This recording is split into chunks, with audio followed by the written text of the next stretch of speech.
Welcome to the Trudy Lite Show with your host, international celebrity life coach to the stars, Trudy Lite. Hi boys and girls, I'm Trudy Lite, international celebrity life coach to the stars. I was a burlesque performer in London for as long as I can remember. The trouble is I've got a terrible memory, so it may have been only for a few weeks.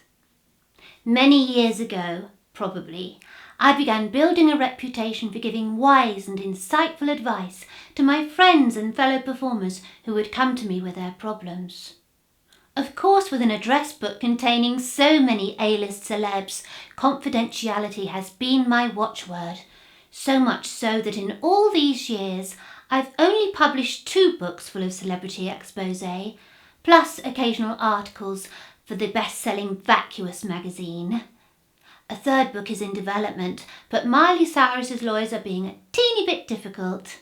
Among my many celebrity friends, I have been credited with bringing about 12 marriages and 17 divorces, as well as numerous breakups, reconciliations, and trips to Dignitas. It was my advice that was said to have resulted in the return of an absconding high-profile Premiership footballer to his club, now sadly in administration, which is hardly my fault.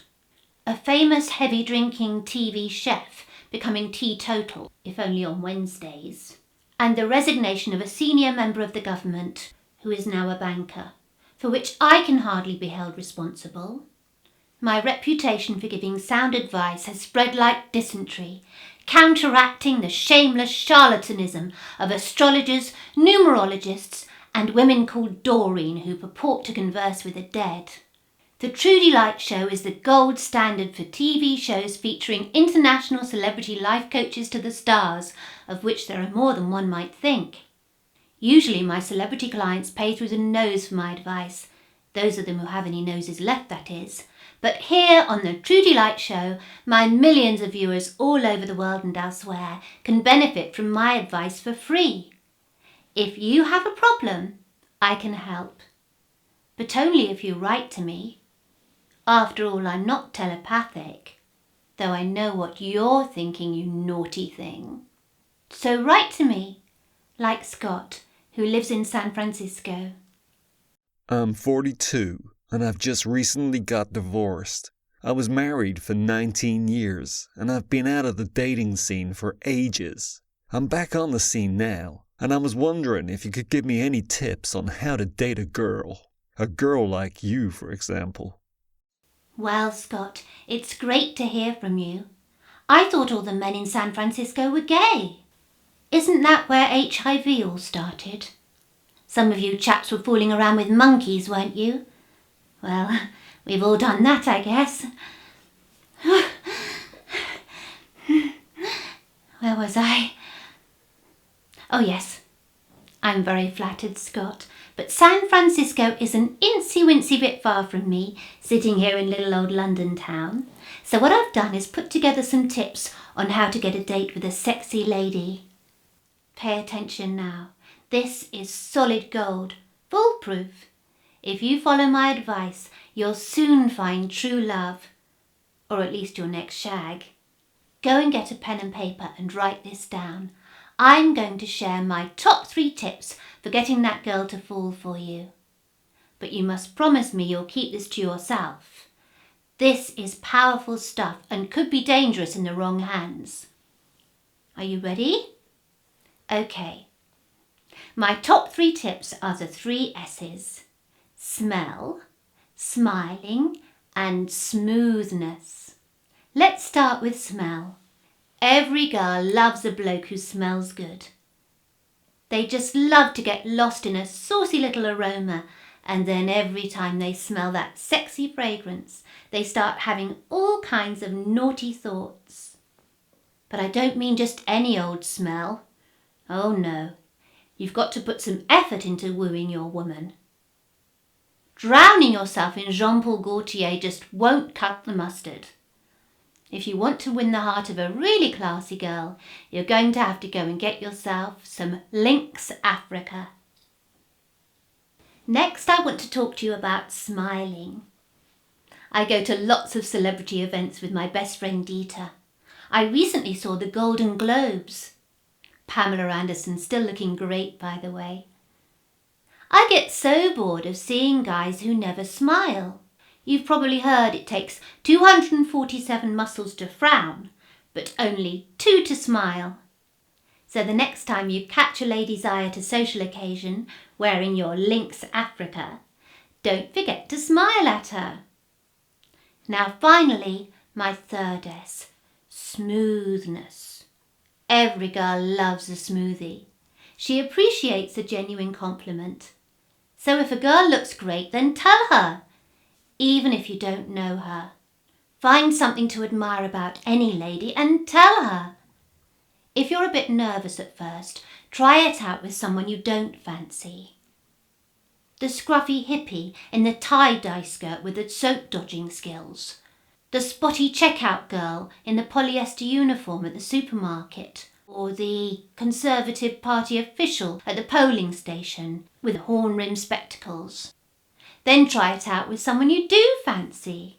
Just be honest and say, lovely hair, nice shoes, interesting squint. But don't be creepy. Pay a genuine compliment and you'll get a positive response. Suck it and see, as my ex used to say. Next is an email from Sherry, all the way from New Orleans. I have a problem. I'm in a bad place. Well, Dieter and I had a fabulous time at the Burlesque Festival in New Orleans, and I'm sure there are far worse places. I have a close male friend, Sheldon. Recently, he told me he has romantic feelings for me and wants to be more than just friends. But I don't feel that way about him. I've had a couple of hot dates with a hot guy lately. It drove Sheldon crazy. He started crying, trying to lay a guilt trip on me. What do I do, Trudy? Well, Sherry, I have to start by saying that nobody except a hippie says guilt trip anymore, so stop it. You're not a hippie, are you? All that free love. Surely if something's worth having, it's worth paying for.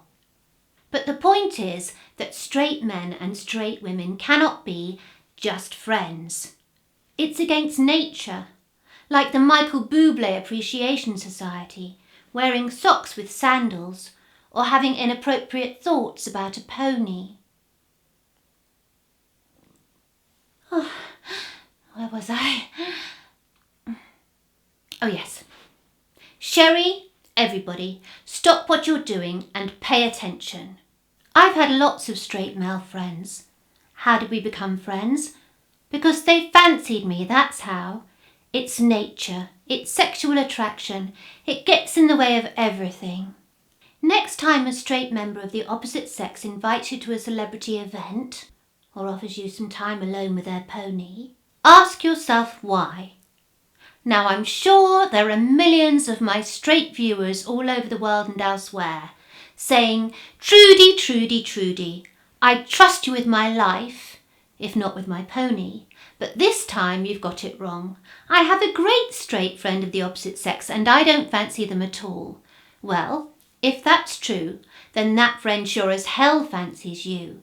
That's how it works and that's nature. So at some point that friend will realise their feelings are not reciprocated and that will turn them into a resentful, sulky individual with low self-esteem, which is as bad as having a hippie about the place. Well, almost. So, Sherry, if you really can't bring yourself to do Sheldon, then do yourself and him a favour. Tell him to go screw himself. Oh, and do ask him to film it, upload it and send me the link. Now my next email is from Shane, who's written to me all the way from Adelaide in Australia. About 6 months ago, I met this real bonza Sheila. She's cute, she's smart, but she's got the smallest breasts in South Australia. I reckon she could be wife material, but how do I put it to her that she gets some implants? Well, Shane, millions of my viewers all over the world and elsewhere may find this attitude of yours shallow, selfish and misogynistic, but I'll say 2 things in your defence. First, Shane is from Adelaide in Australia, so what do you expect? Secondly, It could be that Shane is quite willing to undergo some work himself, as I'd imagine his girlfriend thinks he could use some improvement, judging from his photo at least. So I think we should give Shane the benefit of the doubt. My best friend Dieter is always chatting to me about the ethic of reciprocity. It's one of her key moral principles. Oh, have I lost you, Shane? What Dieter means is you give a little, you get a little. So the solution is to ask your girlfriend what she thinks about the size of your donga, as I believe you Australians refer to it, and offer to undergo surgical enlargement. Unless, of course, you're already hung like a donkey, in which case you could offer to undergo a penis reduction procedure. Oh, that reminds me. I haven't paid my monthly donation to the donkey sanctuary. Well, you never know when you might need one, do you? Oh, where was I? Oh, yes. If you're willing to go through with that, then you're in the clear to suggest to your girlfriend that you'd like her to have great big, what is it you Australians call them? Bazongas? But I'll warn you now, Shane, be careful what you wish for.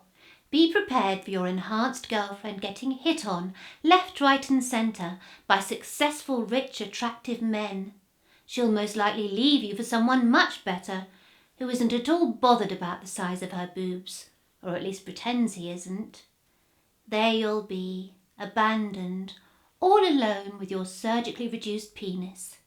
Still, at least you'll have plenty of time on your hands, or should I say hand, to tug it back to the same length it was before the surgery. Just don't go showing it to anyone who doesn't want to see it. And talking of Harvey Weinstein, see you next time. And remember, keep it light. If you've been affected by any of the issues in this program, you better get used to it.